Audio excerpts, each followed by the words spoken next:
Shalom saudara-saudara, mari kita kembali bersaat teduh. Saat teduh kita dari Amsal 23 sampai Amsal 24. Tetapi saya akan membacakan Amsal 23 ayat pertama sampai ayat yang ke-10. Demikianlah sabda Tuhan. Bila engkau duduk makan dengan seorang pembesar, perhatikanlah baik-baik apa yang ada di depanmu. Taruhlah sebuah pisau pada lehermu bila besar nafsumu.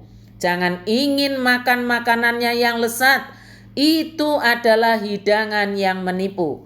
Jangan bersusah payah untuk menjadi kaya. Tinggalkan niatmu ini. Kalau engkau mengamat-amatinya, lenyaplah ia. Karena tiba-tiba ia bersayap, lalu terbang ke angkasa seperti Raja Wali. Jangan makan roti orang yang kikir. Jangan ingin makan makanannya yang lezat. Sebab seperti orang yang membuat perhitungan dalam dirinya sendiri, demikianlah ia.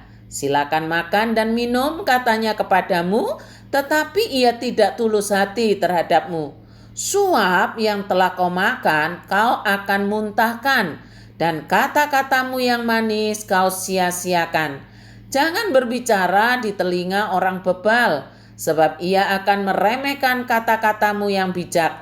Jangan engkau memindahkan batas tanah yang lama dan memasuki ladang anak-anak yatim. Saudara, mari kita perhatikan kembali apa yang dikatakan oleh Amsal 23 ini.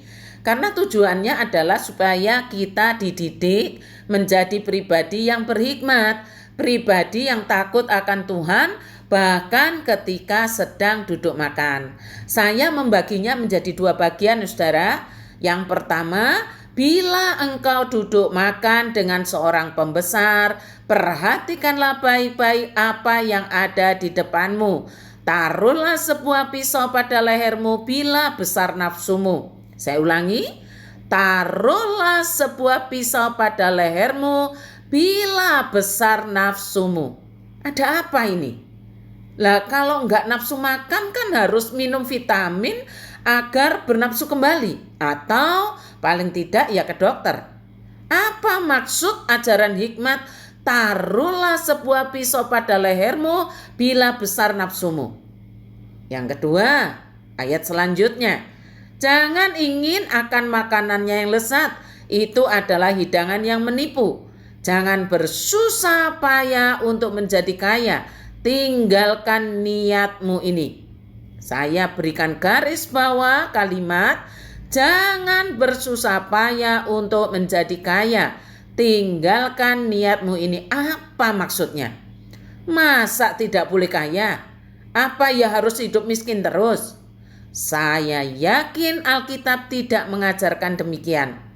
Terjemahan lainnya, jangan berpayah-payah mencari kekayaan. Mengapa membuang-buang waktu? Karena kekayaan dapat lenyap seolah-olah memiliki sayap. Sekarang mari kita pelajari firman ini yang mengajarkan kepada kita bagaimana orang percaya hidup dengan berhikmat. Yang pertama, kalimat taruhlah sebuah pisau pada lehermu bila besar nafsumu.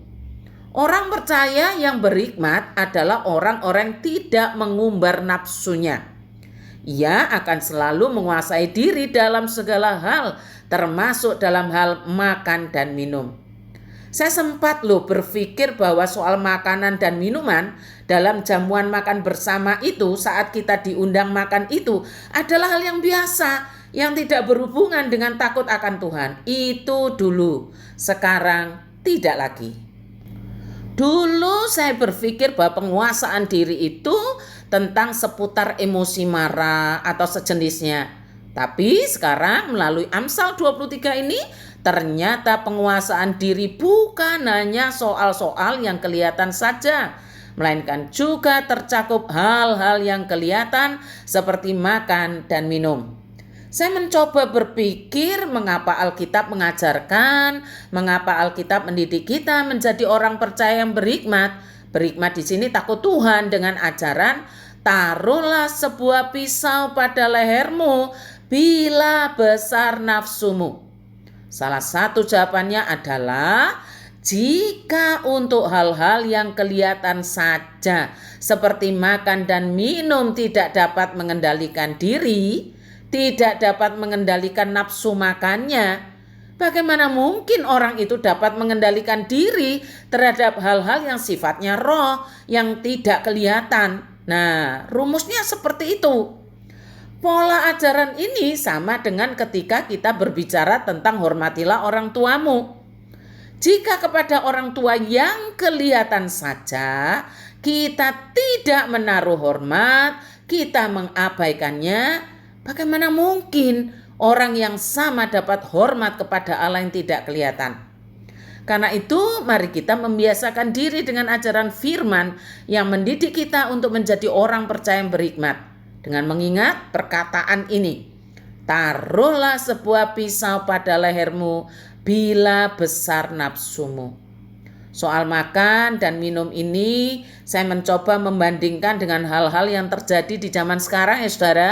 Banyak konten mukbang yang mempertontonkan kehebatan makan dalam jumlah yang banyak, baik laki-laki maupun perempuan. Bahkan ada orang yang membangkitkan selera makannya karena tadinya tidak selera dengan membuka video mukbang. Bagaimana jadinya kalau mendengar dan membaca firman yang mukbang-mukbang tadi? Firmannya berkata, taruhlah sebuah pisau pada lehermu bila besar nafsumu. Bagaimana coba?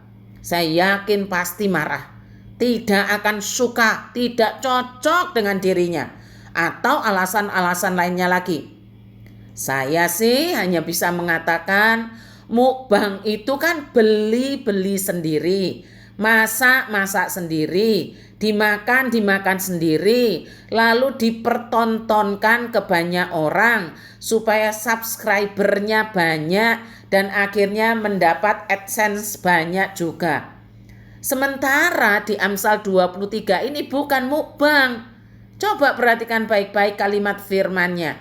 Bila engkau duduk makan dengan seorang pembesar, perhatikanlah baik-baik apa yang ada di depanmu. Taruhlah sebuah pisau pada lehermu bila besar nafsumu. Konteksnya itu diundang jamuan makan, diundang pesta. Tapi orang ini tidak bisa mengendalikan nafsunya yang besar. Itu namanya tidak berhikmat, tidak takut Tuhan. Lalu yang kedua, kalimat firman ini. Jangan ingin akan makanannya yang lezat, itu adalah hidangan yang menipu. Jangan bersusah payah untuk menjadi kaya. Tinggalkan niatmu ini. Tinggalkan niatmu. Niat untuk apa? Bersusah payah untuk menjadi kaya. Maksud Tuhan dengan mengatakan, jangan bersusah payah untuk menjadi kaya, tinggalkan niatmu ini, jawabannya adalah kita diajar supaya menjadi orang percaya yang tidak tamak, T-A-M-A-K, tamak atau serakah. Orang yang mengaku percaya tetapi tamak adalah orang yang tidak berhikmat, tidak takut Tuhan. Orang yang tamak adalah orang yang tidak berhikmat, berpikir bahwa ia akan benar-benar bahagia apabila kaya. Terjemahan ini menolong kita untuk menghindarkan diri dari ketamakan yang berkata begini, jangan berpayah-payah mencari kekayaan. Mengapa membuang-buang waktu? Karena kekayaan dapat lenyap seolah-olah memiliki sayap. Semoga kita semua menjadi orang percaya berhikmat menurut cara Tuhan. Mari kita berdoa.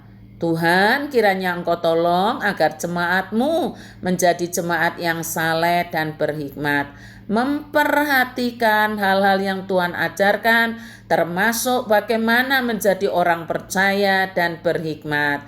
Kami menyerahkan untuk perjamuan kudus besok di dalam kebaktian 2 kali pagi dan sore, serta perjamuan keliling Tuhan, kiranya Engkau tolong agar kami semua menghormati undangan Tuhan, menghormati Tuhan sendiri. Persiapan Prapaskah dengan doa puasa, biarlah Tuhan menolong kami karena proses ini sangat baik bagi kami untuk mengendalikan nafsu kami dan merendahkan diri di hadapan Tuhan. Berkati umat-Mu Tuhan dengan kehidupan yang jujur, kehidupan yang lurus, agar yang mereka nikmati adalah berkat Tuhan. Terpujilah nama-Mu Bapa, dalam nama Tuhan Yesus kami berdoa. Amin.